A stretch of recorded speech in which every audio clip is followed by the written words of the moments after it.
at the height of the controversy, where everyone is wondering, will Spotify abuse Joe Rogan?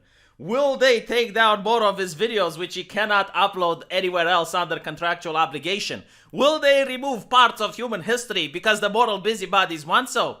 There is a hero. There is someone that appears from nowhere, Rumble. And Rumble is lying to Joe. He's like, hey, do you want to come over here, Joe? Like, come on. Come here. We're going to give you $100 million. There's no censorship. Yeah, really, Rumble? No censorship? I mean, probably. But will you buckle when Google and Apple kick you off the phone market?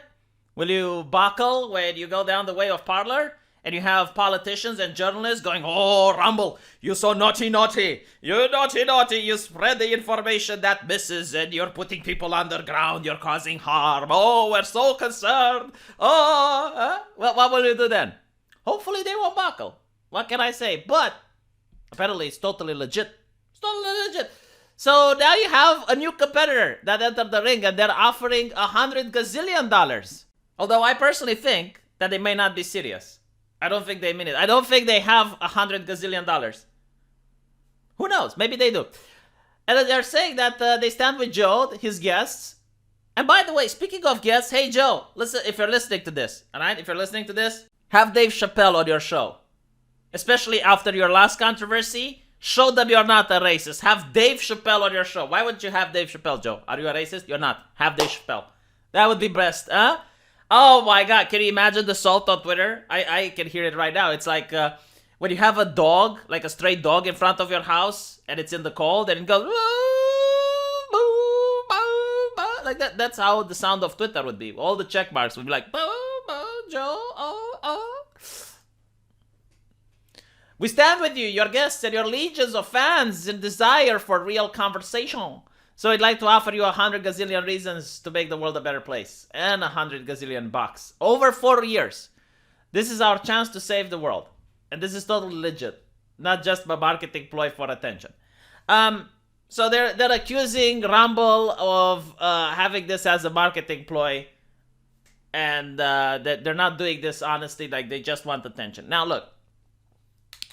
I know people like Styx Hexenhammer. They're like, oh, this is not nice. Mommy and Daddy are fighting. Rumble and Odysee should be joining hands. They shouldn't fight. No, this is what I want to see. Okay? This is literally what I want to see. I want to see corporations fighting in order to get the customer. I don't like this fascist shit where all the companies are together and they're sharing blacklists and they're sharing terms of service. No, I want to see them competing with each other. I want to see them struggling to get that customer. I want to see them how they bleed and how they sweat in order to get my attention, to get me to go on their platform. That is a correct way of thinking. That is healthy for business. That means that I benefit as the consumer. This is exactly what needs to happen. You need to have more of this. So I disagree with Stixy on this issue. I don't think that alt tech should be buddies and not fighting with each other because there's just the big competitor that's evil and is good. No. I want them to compete with each other. And by the way, Odysee is saying Rumble can be censored because it's just a website. We got the power of blockchain and decentralization. And I don't know, maybe, I guess. But what's interesting is that in 2016, people thought the internet can't be censored. And they came up with new ways of censorship. You know, you think politicians are dumb, but my God, were they inventive when it came up with the subject of censorship. Like the idea that you can ban a domain name from like a big platform like that was, wow, really? That they can do that? Well, apparently they could, and many, many more. The whole concept of terms of service and banning people for ideas and having an AI, this is also something that at the time was not thought possible. Like you can go on a YouTube video and you can say something and they will take down your video. It was like, so how many moderators do they have? Do they watch all the content? Like how can they do that? There's millions of hours of video footage uploaded on YouTube every day. Like how can they watch every single video? And the answer was AI. In 2016, if you said that, it was like, oh, come on, the AI is stupid. They can't do that. But now, every single word that I say on this video, even if I say it with a Romanian accent, it's being translated into text. And there is an AI that actually looks at the text And if I were to say certain things, my videos would get taken down. So the level of censorship is exponentially more complex and intricate than it existed 4 years ago. So yeah, I mean, sure, you know, you're using blockchain, okay, fine, whatever. But 4 years from now, will it be censored? Who knows? I have no idea. At the end of the day, I'm willing to use any alternative platform to spread my reach. So I'm actually happy that both Rumble and Odysee exists.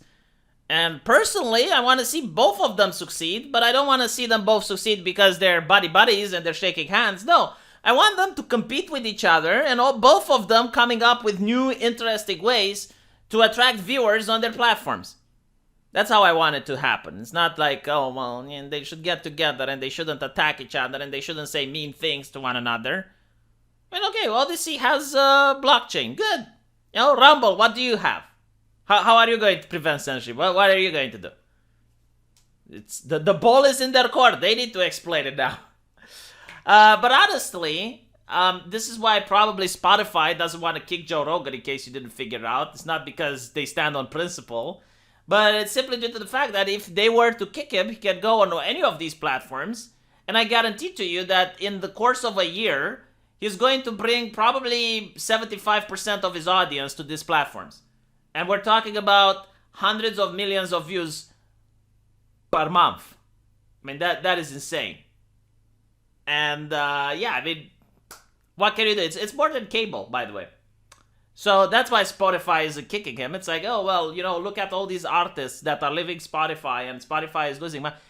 Do you understand what would happen if they lose Joe?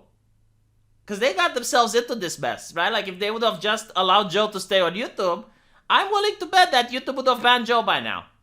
And Joe would have gone on whatever, you know, Joe.com website. And YouTube wouldn't take a hit because YouTube is so large and it's so big that, well, they don't really care if Joe Rogan is there or not.